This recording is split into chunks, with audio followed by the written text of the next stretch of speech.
Hello बच्चों, welcome back in opera classes. आज मैं आपके सामने लाया हूँ क्लास 10 साइंस का केमिस्ट्री का जो चैप्टर है कार्बन एंड इट्स कंपाउंड। देखिए, एक बात मैं आपको बताना चाहता हूँ कि पिछले काफ़ी दिनों से ओपेरा क्लासेस पर कोई भी वीडियो अभी नहीं आई थी। इसका केवल एक ही रीज़न है और वो रीज़न ये है कि टाइम की शॉर्टेज बहुत ही कम थी, कि मतलब टाइम हमें नहीं मिल पा रहा था आपकी वीडियो डालने के लिए। लेकिन अब आगे से ये मेरा प्रॉमिस है कि आपको रेगुलर वीडियोस मिलती रहेंगी और हमारी ये कोशिश रहेगी कि पूरा का पूरा जो भी क्लास 10 साइंस का आपका सिलेबस है कंप्लीट कराया जाए और आपको बोर्ड के लिए प्रिपेयर किया जाए। कोशिश मेरी ये भी रहेगी कि जितना हो सके मैं चीज़ों को प्रैक्टिकली आपको यहाँ पे दिखाऊंगा, जो भी एक्सपेरिमेंट्स होंगे वो करके दिखाऊंगा, तब जाके आपको कॉन्सेप्ट में अच्छे से क्लियरिटी आएगी। तो चलो आज बिना टाइम गवाए अपने चैप्टर का शुभारंभ श्री गणेश करते हैं। तो अपने चैप्टर का जो नाम है वो है कार्बन एंड इट्स कंपाउंड। तो सबसे पहले हम ये देखेंगे कि हमें इस चैप्टर को पढ़ने की आखिर नीड क्या है। हर चैप्टर को पढ़ने की कोई ना कोई एक नीड होती है और मेरी ये कोशिश रहेगी जब भी मैं चैप्टर आपके सामने लाया करूँगा तो सबसे पहले मैं उस चैप्टर की आपको नीड समझाया करूँगा। तो जैसे कि कार्बन एंड इट्स कंपाउंड हम चैप्टर स्टार्ट कर रहे हैं, तो हम सबसे पहले देखते हैं इस चैप्टर की नीड क्या है। देखिए, हम सभी को एक बात बहुत अच्छी तरह से मालूम है कि जितने भी अपनी दुनिया में सब्सटेंस मौजूद हैं, जो भी हम सब्सटेंस देख सकते हैं, उन सभी सब्सटेंस में केवल एक एलिमेंट प्रेजेंट है और उस एलिमेंट का नाम है कार्बन। अगर हम ह्यूमन बॉडी को देखें तो पूरी ह्यूमन बॉडी भी कार्बन से मिलकर बनी है। जितने भी सब्सटेंस मेरे सामने दिख रहे हैं, जैसे ये आपके सामने बोर्ड जिसकी हेल्प से मैं आपको लिख पा रहा हूँ, ये भी कार्बन से बना हुआ है। कॉपी के अपने सभी पेज कार्बन से बने हुए हैं, जो भी हम कपड़े पहने हुए हैं ये भी कार्बन के बने। तो दुनिया की हर चीज़ में कार्बन मौजूद है। तो जब कार्बन मौजूद है हर चीज़ में, तो ये साइंटिस्टों को जानना बहुत ज़रूरी हो गया कि केवल और केवल कार्बन ही क्यों प्रेजेंट है हर एक सब्सटेंस में। और भी तो एलिमेंट्स हैं। अपने पीरियोडिक टेबल में टोटली 118 एलिमेंट अभी तक डिस्कवर हो चुके हैं। उन 118 एलिमेंट्स में केवल कार्बन ही मौजूद क्यों है? इसकी डिस्कवरी, इसका इन्वेंशन, इसका जब रिसर्च हुआ तो ये पाया गया कि जो कार्बन होता है वो दो प्रॉपर्टी शो करता है।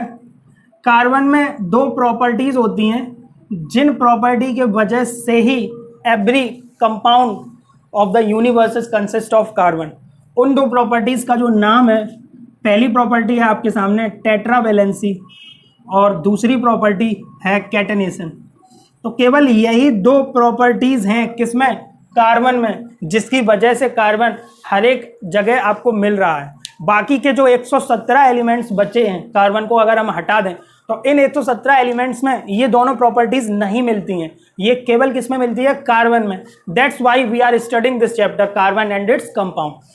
तो अब हमें ये आशा होगी कि आपको ये चैप्टर की जो नीड है वो समझ में आ रही होगी कि हम क्यों इस चैप्टर को पढ़ना चाहते हैं। क्योंकि कार्बन में ही दो प्रॉपर्टीज एग्जिस्ट करती हैं, टेट्रावैलेंसी एंड कैटेनेशन, जिस वजह से हम इस चैप्टर को पढ़ेंगे। तो अब हम सबसे पहले तो आपको ये बताएंगे कि जो टेट्रावैलेंसी है और जो कैटेनेशन है ये आखिर क्या होती हैं। जो कार्बन की ये जो तो प्रॉपर्टीज हैं ये बहुत ही इंपॉर्टेंट प्रॉपर्टी हैं। इन दोनों प्रॉपर्टीज के बारे में हम डिटेल में स्टडी करेंगे। तो सबसे पहले तो हम आपके सामने टेट्रावैलेंसी लेके आ रहे हैं। टेट्रावैलेंसी को अगर हम ध्यान से समझें तो देखिए, एक बात हमेशा याद रखना कि जब भी हम किसी भी टर्मिनोलॉजी को पढ़ते हैं तो सबसे पहले उसके शब्दों पर हमें ध्यान देना चाहिए, क्योंकि आधी से ज़्यादा डेफिनेशन तो उसके शब्द में ही छुपी होती है, जिसे कोई भी एक नॉर्मल स्टूडेंट नहीं ढूंढ सकता। तो हम लोग ये अब आज से आदत डालना स्टार्ट करेंगे कि जब भी मेरे सामने कोई नया टर्म आएगा तो पहले हम उस टर्म के बारे में डिटेल स्टडी करेंगे कि उस टर्म के जो शब्द हैं उन शब्दों से हमें क्या पता चल रहा है। तो अगर मेरे सामने ये टेट्रावैलेंसी आ गया तो अगर हम इस वर्ड को देखें ध्यान से तो ये दो वर्डों में टूट सकता है। पहला वर्ड इसमें टेट्रा और दूसरा वर्ड इसमें हो गया वैलेंसी। ठीक है, तो टेट्रा का मतलब केमिस्ट्री में हमेशा होता है 4 और वैलेंसी का मतलब इन शॉर्ट अगर हम लोग समझें तो वैलेंसी का मतलब होता है बॉन्ड। कहने का मतलब ये है कि टेट्रा का मतलब 4, वैलेंसी का मतलब बॉन्ड। इसका मतलब ये हुआ कि कार्बन टेट्रावैलेंसी रखता है, इसका मतलब ये हुआ कि कार्बन हमेशा 4 बॉन्ड बना सकता है। कार्बन में ही ये खासियत होती है कि वो हमेशा 4 बॉन्ड बना सकता है और इन 4 बॉन्ड बनाने की वजह से ही कार्बन को हम टेट्रावैलेंट या टेट्रावैलेंसी प्रॉपर्टी बोलते हैं। ठीक है, तो हमें ये आशा है कि आपको ये कंसेप्ट क्लियर हुआ होगा कि टेट्रावैलेंसी हम किसे बोलते हैं। The four single bond formation of the tendency of carbon is called tetravalency. चलिए अब हम दूसरी प्रॉपर्टी की तरफ मूव करते हैं। दूसरी प्रॉपर्टी का नाम है कैटेनेशन। तो अब हम इसे भी ध्यान से समझ रहे हैं कि कैटेनेशन क्या होता है। कैटेनेशन को अगर हम ध्यान से देखें तो इसके टर्म में हमें ऐसा कुछ नहीं दिख रहा है जिससे हम कैटेनेशन आपको समझा सकें, बट हम तुम्हें इतना बता सकते हैं कि कैटेनेशन का अगर हम डिक्शनरी मीनिंग देखें तो इसका मतलब होता है सेल्फ लिंकिंग टेंडेंसी। इसका मतलब क्या होता है? Self linking tendency. अब ये क्या होता है सेल्फ लिंकिंग टेंडेंसी? इसका मतलब समझिए, सेल्फ लिंकिंग टेंडेंसी का मतलब ये होता है, सेल्फ का मतलब खुद से, लिंकिंग का मतलब लिंक करना, टेंडेंसी का मतलब एबिलिटी। तो कार्बन में ये सेल्फ लिंकिंग टेंडेंसी बहुत पाई जाती है जो कि किसी भी अदर एलिमेंट में नहीं पाई जाती। जैसे अगर हम कार्बन को देखें तो कार्बन में ये खासियत है कि कार्बन अपने ही एटम के साथ बॉन्ड बना लेता है, लिंक बना लेता है और लंबे लंबे मॉलिक्यूल्स बनाता चला जाता है in the form of long chains. तो ये जो प्रॉपर्टी है of carbon to form long chain by linking to itself, खुद से लिंक होने से जो लॉन्ग चेन बना लेता है, इस प्रॉपर्टी को हम क्या बोलते हैं?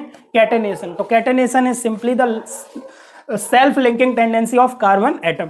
अब एक बात हमेशा याद रखना कि अगर आप कहीं ट्रेन में जा रहे हैं और सामने बैठे अंकल ने अगर आपसे बोल दिया कि बेटा कैटेनेशन क्या होता है, तो आपको सिंपल शब्दों में ये बोलना है कि uncle self linking tendency is called catenation. ठीक है, तो हमें ये होप है कि आपको ये दोनों प्रॉपर्टीज जो कि कार्बन की बहुत इंपॉर्टेंट है अच्छे से समझ में आई होंगी। अब इसके बाद हम नेक्स्ट टॉपिक अपना देखते हैं। ठीक है, अगर किसी को इससे रिलेटेड डाउट है तो प्लीज कमेंट सेक्शन में कमेंट जरूर करें। देखिए अब हम अपना नेक्स्ट टॉपिक देखते हैं। कैटेनेशन और टेट्रावेलेंसी अच्छे से हम लोग समझ चुके हैं। अब अगला जो टॉपिक है अपना वो हम देखने वाले हैं और उस टॉपिक का नाम है एलोट्रॉप्स। Allotropes and allotropy. ये टॉपिक इतना कंफ्यूजिंग है कि बच्चों को हमेशा कंफ्यूजन ही रहती है कि एलोट्रॉप्स और एलोट्रॉपी होते क्या हैं। अगर पता भी चल जाए तो उनमें ये कंफ्यूजन रहती है कि एलोट्रॉप और एलोट्रॉपी में डिफरेंस क्या है। तो आज ये कंफ्यूजन हम आपके साथ दूर कर देंगे, भविष्य में आपको कभी भी इस कंफ्यूजन से सामना नहीं करना पड़ेगा। तो सबसे पहले तो हम ये देखते हैं कि एलोट्रॉप्स क्या होते हैं।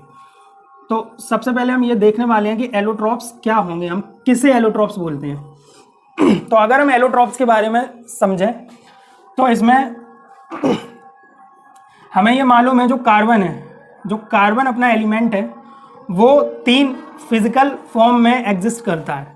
फिजिकल फॉर्म का मतलब क्या हुआ कि जो कार्बन है ना, नेचर में 3 फॉर्म में हमें मिलता है। मतलब अगर हम अपने नेचर में, वैसे तो कार्बन हर जगह मौजूद है, लेकिन अगर कार्बन प्योरली कार्बन हम निकालना चाहें, जैसे अगर मेरा ये क्लॉथ है, कपड़ा है, इसमें कार्बन है बट ये प्योर फॉर्म में नहीं है। मार्कर में भी कार्बन है बट ये प्योर फॉर्म में नहीं है। तो ऐसी कौन सी फॉर्म है जिसमें कार्बन प्योर फॉर्म में है, मतलब उसमें केवल और केवल क्या है? कार्बन है।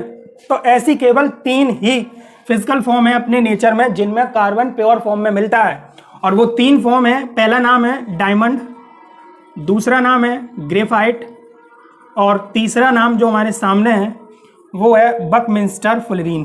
Buckminster fullerene. तो ये 3 फिजिकल फॉर्म है किसकी? कार्बन की, जिन फॉर्म में कार्बन कैसा मिलता है? एग्जैक्टली प्योर फॉर्म में मिलता है। बाकी की जितनी भी कार्बन के कंपाउंड्स हमें मिल रहे हैं उन सभी में कार्बन इम्प्योर फॉर्म में है। मींस उसमें कार्बन भी है प्लस सम अदर मेटल भी, प्लस सम अदर एलिमेंट्स भी प्रेजेंट होंगे। बट अगर डायमंड देखें तो डायमंड में केवल कार्बन मौजूद है। ग्रेफाइट देखें तो ग्रेफाइट में केवल कार्बन मौजूद है। बकमिंस्टर फुलरीन देखें तो केवल इसमें कार्बन मौजूद है। बकमिंस्टर फुलरीन में तो C60, इसका जो फॉर्मूला होता है C60 होता है। कहने का मतलब यह है कि इसमें 60 कार्बन मौजूद होते हैं बकमिंस्टर फुलरीन में। तो एलोट्रॉप्स में हमने ये देखा कि अगर हम एलोट्रॉप्स में एग्जाम्पल लें कार्बन का, तो कार्बन के 3 फिजिकल फॉर्म एग्जिस्ट कर रही हैं, डायमंड, ग्रेफाइट, फुलरीन। इन तीनों फॉर्म को हम एलोट्रॉप्स बोलते हैं। किसके? कार्बन के। Allotropes of carbon. तो अगर हम अब एलोट्रॉप की डेफिनेशन निकालना चाहें तो हम ये निकाल सकते हैं कि allotropes are the different physical form of any element. किसी भी एलिमेंट की physical form, different physical form जो होती हैं उन्हें हम क्या बोलते हैं? एलोट्रॉप्स। अगर हम कार्बन की बात करें तो कार्बन की 3 डिफरेंट फिजिकल फॉर्म एग्जिस्ट करती हैं अपने नेचर में, और वो तीनों फॉर्म है डायमंड, ग्रेफाइट एंड फुलरीन। तो अगर हम बात करें कार्बन के एलोट्रॉप्स की, तो कार्बन के कितने एलोट्रॉप्स एग्जिस्ट करेंगे? केवल 3, डायमंड, ग्रेफाइट एंड फुलरीन। तो जितने भी एलिमेंट्स हैं उन सभी एलिमेंट्स के कुछ ना कुछ उनकी फिजिकल फॉर्म एग्जिस्ट करती हैं, तो हमें केवल कार्बन से मतलब है यहाँ पे कि कार्बन के एलोट्रॉप्स भी एग्जिस्ट करते हैं, और वो 3 एलोट्रॉप्स हैं, डायमंड, ग्रेफाइट एंड बुकमिंस्टर फुलरीन। ठीक है, तो इतनी बात क्लियर हो गई होगी कि एलोट्रॉप्स क्या होते हैं। Allotropes are simply the different physical form of any element. अब हम ये देखने वाले हैं एलोट्रॉपी क्या होती है, तो ध्यान से समझें। एलोट्रॉपी की अगर हम बात करें तो एलोट्रॉपी सिंपली एक फिनोमेना है। क्या है? एक फिनोमेना है। कहने का मतलब ये है कि अगर कहीं पर एलोट्रॉप्स एग्जिस्ट कर रहे हैं, मीन्स अगर किसी एलिमेंट के एलोट्रॉप्स एग्जिस्ट कर रहे हैं, तो हम ये बोल सकते हैं कि उस एलिमेंट में एलोट्रॉपी फिनोमेना हो रही है। तो एलोट्रॉपी एक फिनोमेना है। कैसी फिनोमेना है? Existence of allotropes. मतलब अगर एलोट्रॉप्स एग्जिस्ट कर रहे हैं तो हम ये बोल देंगे कि उस एलिमेंट में एलोट्रॉपी वाली फिनोमेना हो रही है।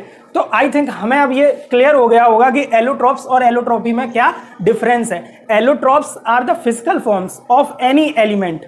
किसी भी एलिमेंट की फिजिकल फॉर्म है, एलोट्रॉप्स को तुम उठा के टच कर सकते हो क्योंकि वो फिजिकल फॉर्म है। डायमंड एक फिजिकल फॉर्म है, एक एलोट्रॉप है। किसका? कार्बन का, जिसे तुम छू सकते हो। ठीक है, ग्रेफाइट भी तुम छू सकते हो, मिंस्टर फुलरीन भी तुम छू सकते हो। बट जो एलोट्रॉपी है वो एक फिनोमेना है, existence of allotrope. Allotropes exist होने की एक फिनोमेना है। इस फिनोमेना को तुम टच नहीं कर सकते। एलोट्रॉपी एक फीलिंग है जिसे तुम फील कर सकते हो कि existence of allotropes, this phenomena is called allotropy. तो I think allotropes and allotropy clear हुआ होगा। अब इसके आगे हम क्या देखेंगे, ये जो 3 मेरे सामने एलोट्रॉप्स हैं कार्बन के, इन तीनों की हम डिटेल स्टडी करेंगे और हम ये देखेंगे कि डायमंड का स्ट्रक्चर कैसा होता है और डायमंड की कुछ प्रॉपर्टीज होती हैं। प्रॉपर्टीज से क्वेश्चन आने के बहुत ज़्यादा चांसेस रहते हैं, तो हम इन तीनों की प्रॉपर्टीज और इनके स्ट्रक्चर्स भी देखेंगे। अगर इससे रिलेटेड अब भी किसी को कोई डाउट हो तो हमें कमेंट सेक्शन में कमेंट जरूर करें।